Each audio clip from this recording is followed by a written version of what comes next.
Greetings. Something I've been thinking about today, you might call it the single lens problem. And I run across this a lot, discussing things with friends and people. The classic example is the Bible, where you've got texts that are, 2,000 plus years old, and people pore over them and memorize them and bring them forward anytime that they feel that they need, knowledge, expertise, a decision to make, things like that. And it's not that there's not good advice in there. There certainly is, but there's a lot of other crazy stuff.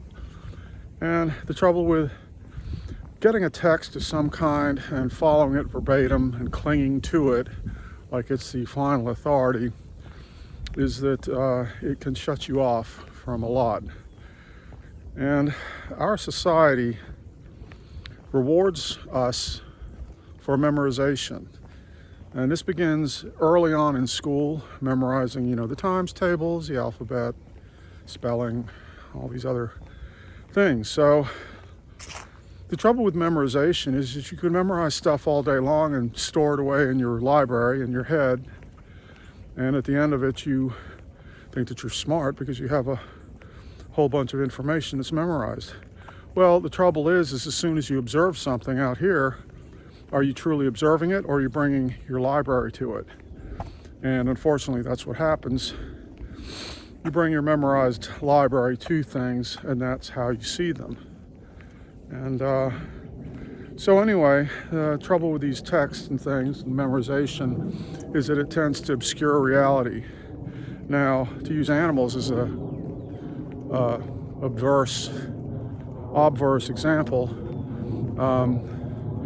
they have memories. Certainly they remember things and they're conditioned by those memories, but they have an awareness that we don't. So their awareness, they may know when a storm is coming, when an earthquake is coming, when a tidal wave is coming. And there's no way that people know that for the most part, because they're all up here all the time with their library. Now, another library is the Constitution, which I admit I don't know much about, the actual content of it, but that's kind of beside the point, because it's another sort of Bible, textbook, rule book. Instead of 2,000 years old, it's more like 200 years old, I think. So people will cling to that. Oh, this has the answers and everything.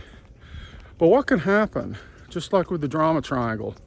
Well, once you embrace the Bible or the Constitution, and you say, this is without a doubt absolutely the way things should be, but they're not. So the trouble with humanity, the world, our country, whatever, is that we're not following,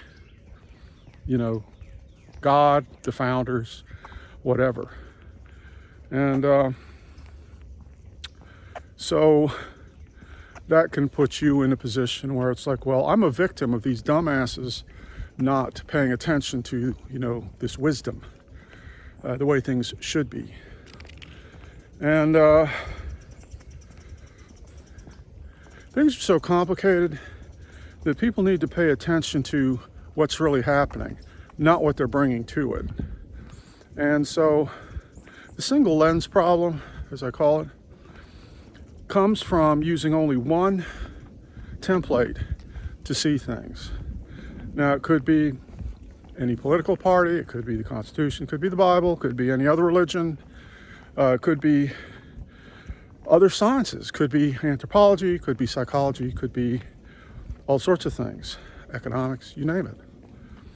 Well, the trouble is that when you only use one lens to see things, then there's all kinds of things that you're missing. So to me, the question is, how many lenses do you have at your disposal?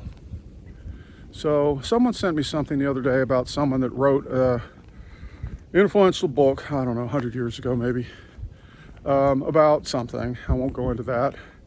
But because they sent it to me. I looked into it, and I read a little bit of the text, but the first thing I did was to find out some biographical material about the writer.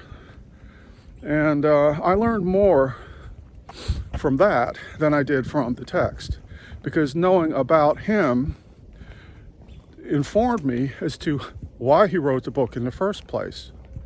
So when people in the society are basically spinning out of control because we lack a connection to each other, we lack a connection to nature, the society is sick and twisted, we're rewarded for oppressing other people, for dominating, for making more money than the other person, for memorizing abstract facts, mathematics and so on. All those things obscure reality. They get in the way. So, how much more can I add to this? Well, what I try to do is enlarge my perspective at all times. So it's not just about the text, it's about the person that wrote it, it's about the time that it was written, it was about their state, their psychology, their life experience, which brought them to a point where they thought that this was a good thing to do, or at least something that they felt they had to do, whether it was for other people or for themselves. But there again, this is something we get into where in our society where people are serving themselves to a great degree. And it's not surprising we got here, how we got here. But anyway, if you imagine larger perspectives, like an onion, say you're at the core of the onion, you only see things via the Ten Commandments, right? Well, there's going to be a lot that you're missing. And most other people aren't going to go along with you, so you're not going to have cooperation. You're going to create division. You're going to create problems because you think you're right. So what are larger perspectives? Well, larger perspectives, our disciplines, which I mentioned, I had a short list of them, science, psychology, anthropology, history, blah, blah, blah, on and on and on, all these subjects, they are all lenses. So you can look at everything using all of those, and you're still locked into, in a sense, a human perspective, right? Human perspective on the earth. Well, if you took a larger perspective, like, say, looking at considering the entire universe, right? So all this stuff going on, stars, black holes, life forms, probably everywhere, things like that. And has nothing to do with the Constitution, nothing to do with money, nothing to do with any of that. It goes on forever. And there's no limit to it. So a larger perspective. Say, for example, aliens come here in a UFO and they look at how we're doing things, and they're going, oh, poor little children. They're making a mess in the playroom, which is essentially the same sort of attitude that a lot of indigenous people have towards Western culture, is little brother is making a mess because he's disconnected from everything. So larger perspectives, you could imagine yourself coming to Earth and never having seen anything before, and you would probably think it was insane, and you'd be right. Think about seeing it from the perspective of a terrestrial intelligence like whales, who, that's a whole nother subject, but they're not just, big aquatic dummies. Well, hey, anyway, someone's coming, so I think I'm going to end this, and just basically with the idea to enlarge the perspective is to understand, see, connect better.